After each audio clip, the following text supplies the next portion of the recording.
damos la bienvenida a esta inmersión profunda.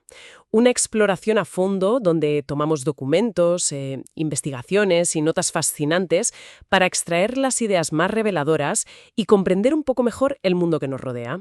Y estoy lista para empezar. Y yo preparado también. Encantado de estar aquí para analizar este tema, porque la verdad es que tiene tela. Pues el objetivo de hoy es presentar uno de esos conceptos que cambian la perspectiva por completo. Tenemos sobre la mesa un texto sumamente provocador, titulado 05, The Souk and the Office Building. Y bueno, la misión de este análisis es descubrir por qué la estabilidad que la inmensa mayoría de la gente busca en la vida, o en el desarrollo profesional, o incluso en los sistemas políticos, podría ser... Podría ser una trampa. Exacto, una trampa tremendamente peligrosa. Porque en un mundo completamente saturado de información, entender la diferencia fundamental entre el riesgo visible y el riesgo oculto es sin duda el mejor atajo para estar verdaderamente informado y, sobre todo, para evitar que las grandes crisis pillen a la sociedad por sorpresa. Es un enfoque absolutamente crucial para los tiempos que corren. Y lo fascinante aquí es que la mejor manera de entender una dinámica tan compleja no pasa por analizar gráficos indescifrables ni fórmulas macroeconómicas. Afortunadamente para quien nos escucha. Sí, totalmente. Pasa por observar la vida cotidiana a pie de calle. El texto propone un experimento mental brillante. Consiste en observar las vidas de dos hermanos gemelos idénticos. Nacieron en Chipre, pero actualmente residen en la zona del Gran Londres. Tienen la misma genética y la misma educación, ¿verdad? Eso es. Pero han elegido dos caminos laborales diametralmente opuestos. Y estas dos vidas paralelas ilustran a la perfección esa trampa de la estabilidad de la que hablabas. Vale, vamos a desgranar esto, porque la historia de estos dos hermanos es el ancla de todo el documento. Por un lado tenemos a John. John lleva 25 años trabajando como oficinista en el Departamento de Recursos Humanos de un gran banco en la City de Londres. Un trabajo tradicional, vaya. Totalmente tradicional. Se encarga de la reubicación de empleados por todo el mundo. Y su vida es la definición de manual de la estabilidad financiera. Tiene unos ingresos perfectamente predecibles. Cada mes, exactamente 3.082 libras esterlinas ingresan en su cuenta corriente. Ni un céntimo más ni un céntimo menos. Exacto. Con ese dinero paga la hipoteca de su casa al oeste de Londres, las facturas, hace la compra, adquiere su queso feta favorito y aún le queda un poco para ahorrar. Tiene beneficios sociales, 4 semanas de vacaciones pagadas al año y la promesa de un reloj de oro por sus 25 años de servicio impecable. Suena de idílico, la verdad. ¿Sí? El texto cuenta cómo John se despierta los sábados por la mañana, se estira en la cama sin ansiedad alguna y piensa en lo buena que es la vida. Su mundo parece una balsa de aceite. Bueno, al menos hasta que llega una crisis bancaria. Y ese es el momento crítico, claro. Ahí está. De repente se da cuenta de que su puesto puede ser declarado redundante. A sus 50 años, un despido sería devastador. Ostras, es que a esa edad el golpe es brutal. Fíjate que, por su propio trabajo en recursos humanos, él ha visto innumerables veces cómo carreras largas implosionan en cuestión de minutos. Las personas que pierden su empleo a esa edad en el sector corporativo casi nunca logran recuperarse. Así es la paradoja de su situación. Y luego, en la misma calle, vive su hermano gemelo, George. Y George conduce un icónico taxi negro en Londres. Los famosos Black Cabs. Exactamente. Esto significa que pasó 3 años expandiendo sus lóbulos frontales, memorizando cada calle, cada callejón y ruta de la ciudad para obtener su licencia. Es un proceso durísimo, conocido como The Knowledge. Sí, he oído que es uno de los exámenes más difíciles del mundo. Lo es, y claro, los ingresos de George son extremadamente variables. Hay días buenos, en los que gana cientos de libras, y días peores en los que, atrapado en un atasco, ni siquiera cubre los gastos de combustible del vehículo. Ya, la otra cara de la moneda. Eso es. A lo largo de 25 años, solo ha tenido un día en el que no consiguió ni un solo cliente. Y curiosamente, George siempre se queja ante su familia de que no tiene la seguridad laboral de su hermano oficinista. Pero a ver, haciendo de abogado del diablo aquí. Desde fuera, la vida de George parece una pesadilla constante de estrés. Desde luego lo parece. No sabe cuánto va a ganar a fin de mes, tiene que buscar clientes cada día bajo la lluvia de Londres, lidiar con el tráfico. Entonces, ¿cómo justifica el texto que esta situación de incertidumbre constante sea en realidad más segura que la cómoda oficina de su hermano? Pues esa es precisamente la ilusión visual en la que cae la inmensa mayoría de la sociedad. Creer que la variabilidad diaria equivale a un riesgo fatal. Y por tanto, que la forma de eliminar el riesgo es suprimir cualquier tipo de aleatoriedad. O sea, buscar el sueldo fijo a toda costa. Claro. El texto argumenta que en profesiones artesanales o independientes, como la de un taxista, un carpintero, un fontanero o incluso un dentista, existe una volatilidad innegable en los ingresos. Eso es así. Sí, unos meses ganas más y otros menos. Pero esos pequeños estresores diarios a los que se enfrenta George son, en realidad, información extremadamente valiosa. Si George tiene una semana mala porque hay obras en el centro, esa volatilidad le está dando datos inmediatos sobre su entorno. Le indica que debe buscar otra zona de la ciudad. Eso es. Ajustar sus horarios o cambiar su estrategia. Está bajo una presión constante para mantenerse ágil y adaptarse. Ah, claro. O sea, el riesgo de George es completamente visible y lo obliga a reaccionar en tiempo real. Justo. Para alguien autónomo, un pequeño error es una lección rápida que guía su adaptación. Sus riesgos están a la vista de todos. Ujú. En cambio, para un empleado corporativo como John, no hay volatilidad diaria, pero el riesgo está 100% oculto. Su entorno no le da ninguna señal de advertencia si la macroeconomía o las políticas del banco están fallando. Madre mía, es que una simple llamada telefónica desde la dirección puede llevar sus ingresos a cero de la noche a la mañana. ¿De 0 a 100? O de 100 a 0 en este caso. Además, en el entorno de John, un error no es información útil que le ayude a mejorar. Es una mancha que va directamente a su expediente permanente en recursos humanos. Ya. El texto cita al famoso beisbolista Yogi Berra, quien dijo una vez aquello de «cometimos el error equivocado». Pues en el mundo aséptico de John, todos los errores son el error equivocado. Pues eso cambia bastante la perspectiva.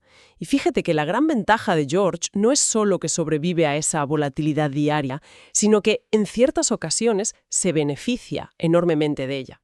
Absolutamente. Y aquí es donde el autor introduce un concepto fundamental que hay que definir bien: la antifragilidad y las opciones libres. Por aclararlo para quien nos escucha, la antifragilidad no es simplemente ser resistente o robusto. No, es ir un paso más allá. Exacto. Una roca es robusta, aguanta los golpes, pero sigue igual. Un sistema antifrágil es más bien como el músculo humano. Recibe estrés, sufre microroturas, pero se reconstruye y se vuelve más fuerte debido a ese caos. Si conectamos esto con el panorama general, al estar expuesto a la variabilidad constante, George desarrolla esa antifragilidad.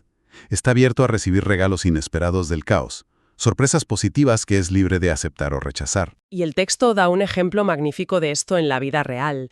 Durante el caos provocado por la erupción de aquel volcán islandés de nombre impronunciable, Así, el que paralizó toda Europa. ese mismo, que cerró por completo al espacio aéreo del Reino Unido y dejó a miles de personas tiradas. Pues a George se le acercó una anciana rica, desesperada en la calle. Le ofreció contratarlo allí mismo para que la llevara en su taxi a una boda en el sur de Francia. Ostras, un viaje en taxi hasta Francia. Un viaje de ida y vuelta de más de 3.000 kilómetros, con una tarifa astronómica. George tenía la opción de decir que no, por supuesto. Esa es una opción libre. Claro, podía elegir. Pero esa posibilidad de beneficiarse de un evento caótico global simplemente no existe en el cubículo predecible de John. Además, George es su propio jefe y tiene la libertad de seguir conduciendo su taxi hasta los 80 años si quiere, simplemente para salir de casa y matar el tiempo. Mientras que su hermano, al cruzar la barrera de los 50, se vuelve prácticamente inempleable en el rígido mundo corporativo. Exactamente. Y lo fascinante aquí es cómo esta dinámica individual entre dos hermanos revela una ley matemática y estadística mucho más amplia sobre cómo funciona el mundo. El autor divide el mundo en dos tipos de aleatoriedad cualitativamente distintos, dos reinos, por así decirlo. A los que llama mediocristán y extremistán. Sí. Mediocristán es el reino donde opera George el Paxistra. En este entorno hay muchísimas variaciones pequeñas, fluctuaciones constantes todos los días. Pero ninguna de ellas por sí sola es lo suficientemente extrema como para destruir todo el sistema. A ver, ¿cómo podríamos visualizar ese concepto de mediocristán para que quede totalmente claro? Pues un buen ejemplo es el consumo diario de calorías o la altura humana. Si se toma a 1000 personas en un estadio y de repente entra la persona más alta del mundo, la altura media del estadio apenas cambiará unos milímetros. Claro, el impacto es mínimo. O con las calorías. Si alguien suma todas las calorías que consume en un año, digamos 800.000, y tiene un día excepcional de banquete en el que consume 5.000 calorías, ese exceso apenas representará una fracción diminuta del total. Ya. Nadie puede duplicar su peso corporal en un solo día, ni siquiera comiendo sin parar durante un mes. Exacto. Los límites biológicos imponen un techo. Entendido. Pero luego está Extremistán, que es el territorio donde opera el Banco de Yon. Extremistán se caracteriza por una calma aparente, semanas, meses o años con muy pocas variaciones en el día a día. Parece el lugar más seguro del mundo. Lo parece, sí. Pero cuando ocurre un evento, este evento rompe todas las escalas, es catastrófico y totalmente desproporcionado. Efectivamente. Volviendo a la analogía del estadio. Si tenemos a 1.000 personas normales y de repente entra la persona más rica del mundo, digamos el fundador de una gran tecnológica, La riqueza media se dispara. la riqueza media del estadio pasaría de unos miles de euros a miles de millones por persona. Un solo individuo altera todo el sistema de forma radical. ¡Qué barbaridad! El texto también lo compara con la industria editorial. Una inmensa mayoría de autores apenas vende unos cientos de ejemplares, pero el 0,1% de los autores genera quizá el 90% de todos los beneficios mundiales de la industria. Es la ley de los grandes números llevada al extremo. O los mercados financieros, claro, donde a diferencia del peso corporal, una persona, una institución, sí puede duplicar su patrimonio o perder miles de millones en cuestión de segundos por un simple fallo informático. Y para ilustrar el inmenso peligro de vivir confiados en Extremistán, el texto utiliza una metáfora visual absolutamente brillante que pone los pelos de punta. Vamos a detenernos un momento aquí, porque es clave. Sí, por favor. Se la conoce como el gran problema del pavo, que es una adaptación de una famosa idea del filósofo Bertrand Russell.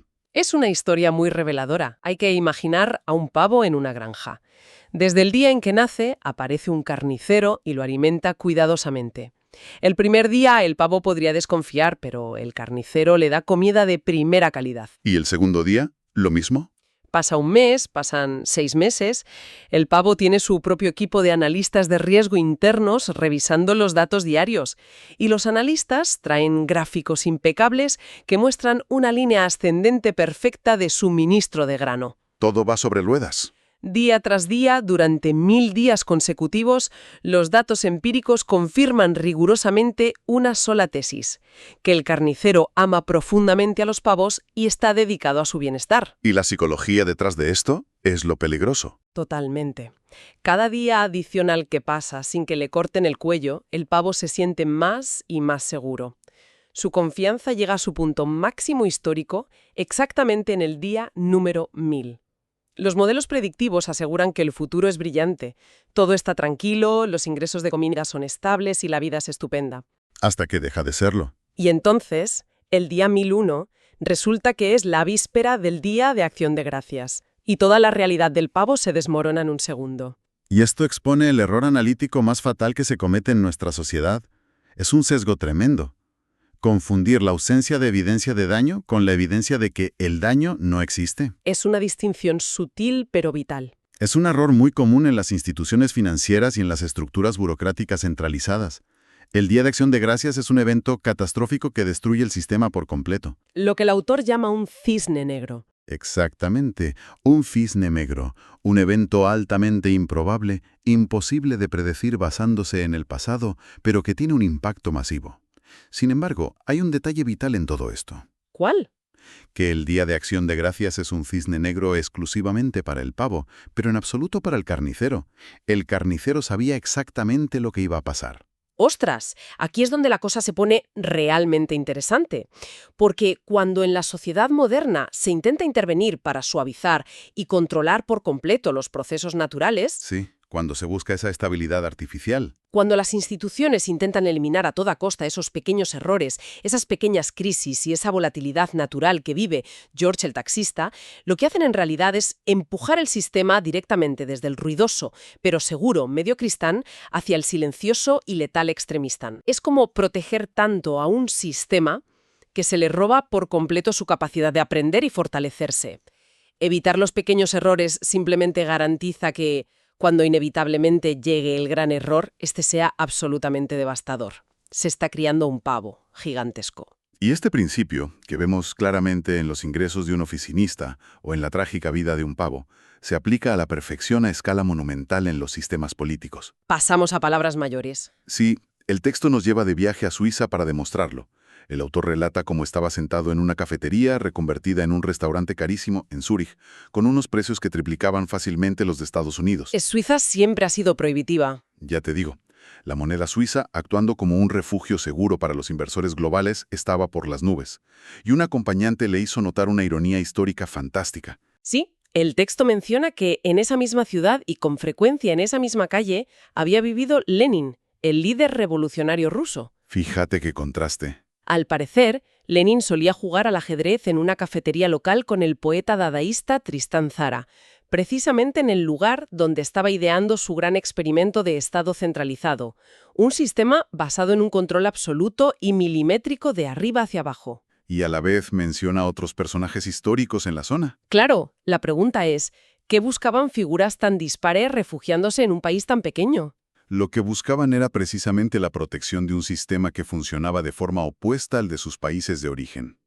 Suiza parece tener como negocio principal desde hace siglos acoger a todo tipo de figuras, desde revolucionarios hasta monarcas huidos. Es un imán para los extremos. A pocos kilómetros de donde Lenin jugaba el ajedrez, en Montreux, pasó sus últimas décadas el aristócrata ruso Vladimir Nabokov, que fue precisamente una de las víctimas directas del inmenso y trágico experimento centralizador de Lenin.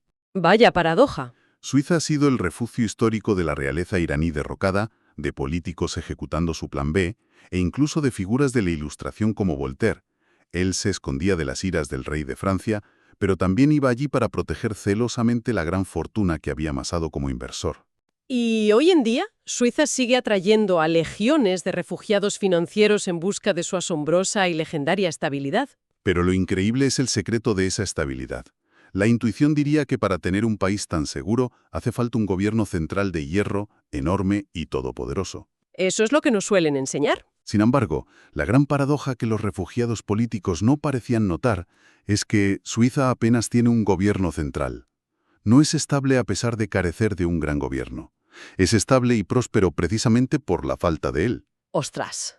La inmensa mayoría de la población suiza ni siquiera sabría decir quién ocupa la presidencia de su propio país en un momento dado, aunque probablemente conozcan al dedillo quién gobierna en Francia o en Estados Unidos. Funciona exactamente bajo los mismos principios que la vida de George el taxista. Eso es.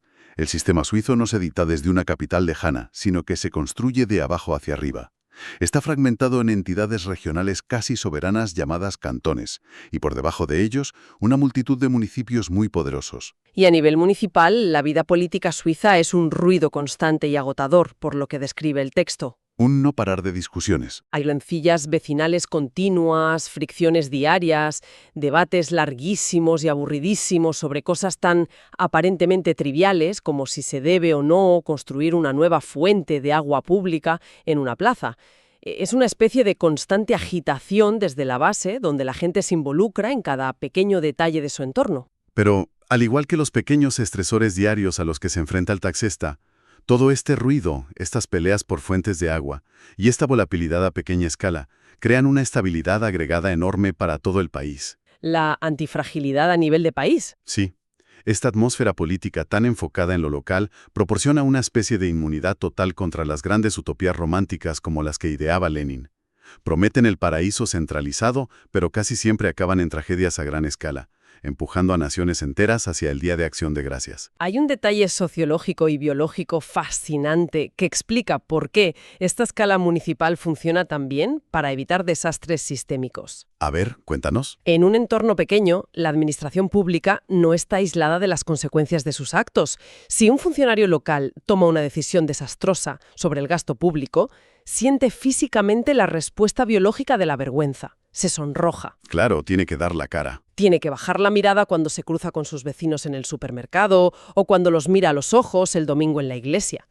El contacto visual directo y la presión social cambian radicalmente el comportamiento humano, obligando a una prudencia extrema. Claro, el factor humano desaparece en los grandes ministerios. Exactamente.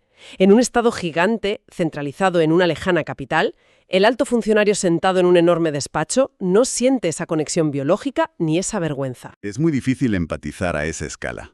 Para alguien en esa posición, las personas afectadas por sus políticas son simplemente números abstractos en gigantescas hojas de cálculo, daños colaterales en teorías macroeconómicas. Como le dijo de forma muy cruda al autor uno de sus colaboradores, Stalin jamás podría haber existido en un municipio. Es una frase lapidaria. Un dictador a gran escala es imposible cuando tus víctimas son tus vecinos de la puerta de al lado. Es un punto brillante. Y además, a nivel psicológico humano, nos resulta imposible empatizar verdaderamente con la probabilidad matemática o con grandes números abstractos. Un individuo se conmueve profundamente ante la desgracia de una sola persona que tiene delante, pero suele ser ciego emocionalmente ante las frías estadísticas de miles de tragedias a miles de kilómetros. Sí, es un fallo de nuestra propia biología. A escala municipal suiza, todas las políticas son de carne y hueso. Y luego está el tema de los grupos de presión, los famosos lobistas.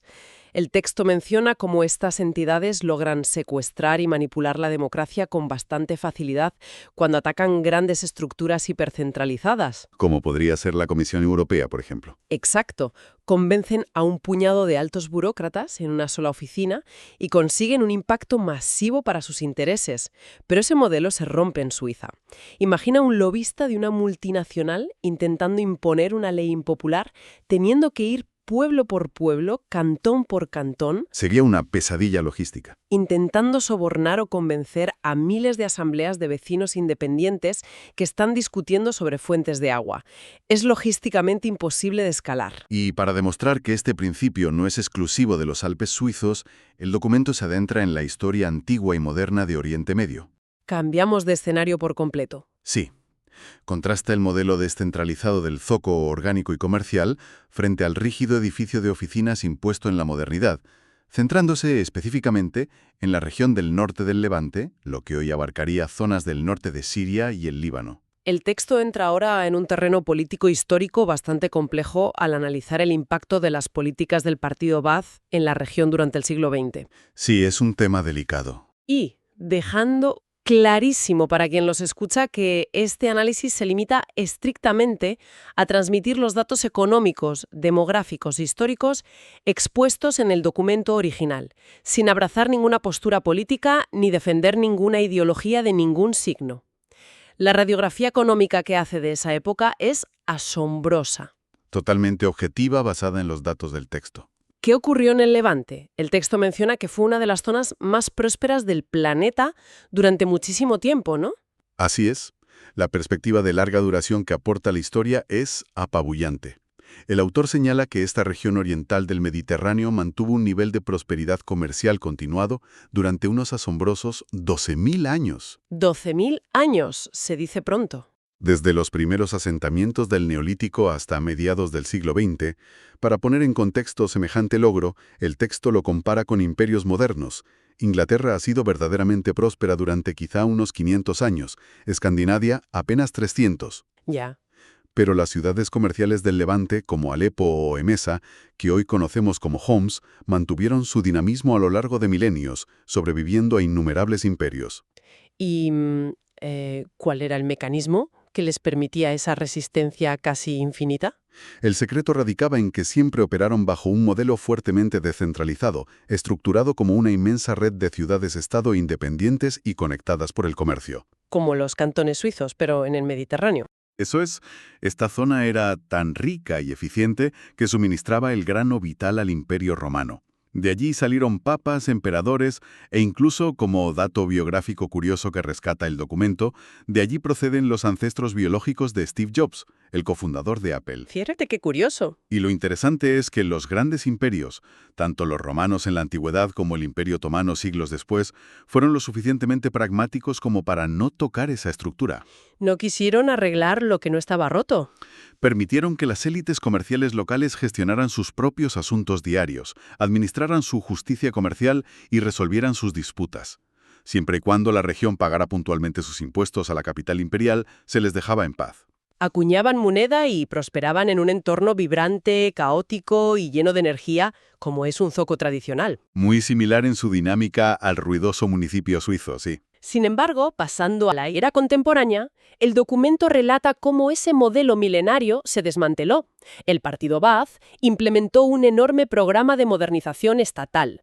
Su intención declarada era unificar, estandarizar y centralizar el país de manera rígida. Pasar del zoco al edificio de oficinas. Exactamente. Buscaban eliminar lo que consideraban el arcaico y desordenado caos de los zocos para reemplazarlo por el modernismo inmaculado, aséptico y rígidamente controlado desde un ministerio. Actuando puramente como observadores de las consecuencias económicas que describe el texto, ¿cuál fue el resultado de intentar domesticar esa volatilidad milenaria? Pues las consecuencias económicas de suprimir ese caos orgánico fueron fulminantes. Al imponer una estructura rígida de arriba hacia abajo, la vitalidad de extrema instancia apoderó de la zona. ¡Ostras! La prosperidad acumulada durante generaciones se esfumó en muy poco tiempo, y las grandes familias históricas de comerciantes, que eran el motor de la antifragilidad de la zona, recogieron sus negocios y huyeron buscando entornos menos controlados. Una fuga masiva de talento. Muchos comerciantes judíos se instalaron en Nueva York, grandes comunidades armenias se desplazaron a California y la clase mercantil cristiana se refugió en el vecino Líbano. Lo del Líbano es fascinante porque en aquel momento era básicamente un estado tremendamente desorganizado, sin un gobierno central fuerte ni un ejército poderoso que impusiera normas rígidas. Era un caos aparente. Era, a efectos prácticos, como un gigantesco municipio al estilo suizo a orillas del Mediterráneo, un ambiente caótico pero excepcionalmente propicio para el libre comercio y la adaptación constante. Y aquí el documento incluye una anécdota personal que hiela la sangre y lo resume todo. Sí, la del abuelo del autor. El abuelo del autor mantenía relación con un riquísimo e influyente comerciante de Alepo que había huido de las políticas centralizadoras hacia Beirut.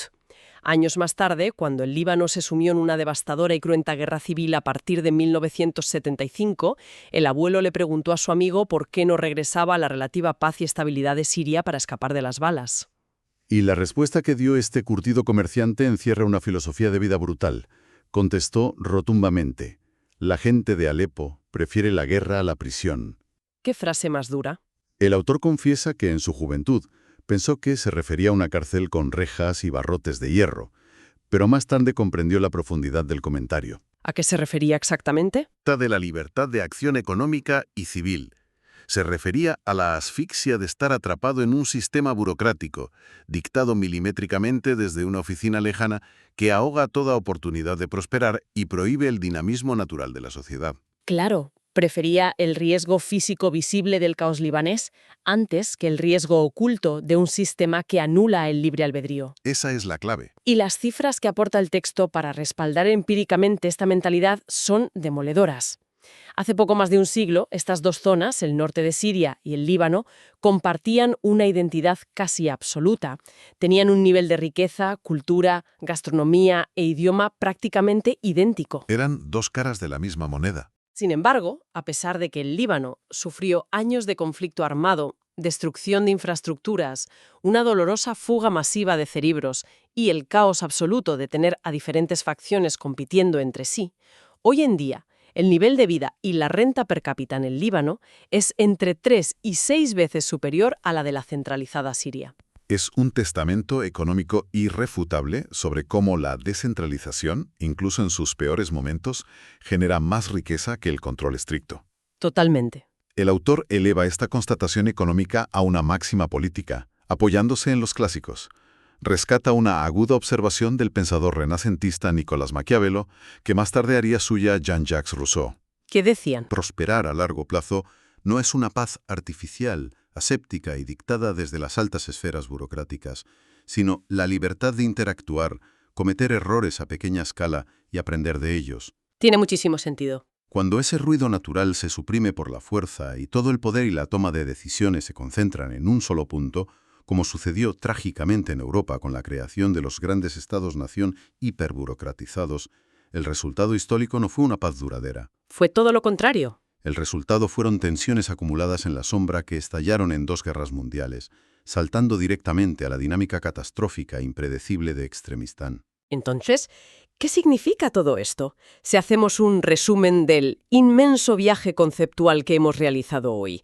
Hemos empezado acompañando a George, el taxista que abraza la incertidumbre en las calles de Londres. Hemos observado compasivos al pavo ignorante. Exacto, que se cree el rey del mundo mientras los analistas predicen un futuro brillante justo antes de Acción de Gracias. Hemos visitado los aburridos pero rocosos cantones suizos donde los vecinos discuten por fuentes de agua y hemos paseado por los prósperos zocos milenarios del Levante frente a la esterilidad de los modernos edificios de oficinas. Un buen recorrido. La gran lección es incuestionable. Dedicar inmensos esfuerzos y recursos a intentar eliminar la volatilidad natural de la vida, esconder obsesivamente los pequeños riesgos debajo de la alfombra y castigar los errores diarios es la receta más infalible para crear una fragilidad sistémica. ¿Es abonar el terreno para el desastre? El tamaño excesivo de las instituciones y el control rígido desde arriba no nos protegen. Nos empujan hacia una trampa mortal donde las grietas del sistema se vuelven totalmente silenciosas, hasta que el edificio colapsa de forma irreversible. Esto plantea una pregunta importante y, francamente, bastante perturbadora para reflexionar tras este análisis. Si el texto ha demostrado, con ejemplos tan dispares, desde la economía doméstica hasta la geopolítica global, que suprimir sistemáticamente las pequeñas variaciones crea inmensos riesgos ocultos, cabe preguntarse seriamente una cosa. A ver. ¿Qué sistemas gigantescos y aparentemente estables en la sociedad actual son, en realidad, inmensos pavos esperando a ciegas a que llegue su fatídico día de Acción de Gracias? Buena pregunta. Se puede pensar en el clásico plan de carrera de entrar en una gran corporación y agachar la cabeza durante 40 años, en las estructuras de nuestro sistema educativo masivo, o incluso en el dominio asfixiante de los gigantes tecnológicos sobre la economía mundial. La pregunta clave es cuánta fragilidad destructiva se esconde bajo esas estructuras que la gente considera, erróneamente, como el pináculo de la seguridad. Una reflexión final brillante para que cualquier persona siga dándole vueltas a la cabeza mucho después de apagar el audio. Como siempre, la clave para navegar en este mundo es mantener una mentalidad crítica. Atreverse a cuestionar esa ansiada y falsa estabilidad corporativa y, ¿por qué no?, empezar a abrazar conscientemente esos pequeños momentos de caos, estrés y variabilidad en el día a día. Desde luego. Porque, como hemos visto, puede que ese pequeño ruido constante sea precisamente lo que nos mantenga a salvo cuando llegue la verdadera tormenta. Muchísimas gracias por acompañar esta inmersión profunda en las fuentes de hoy.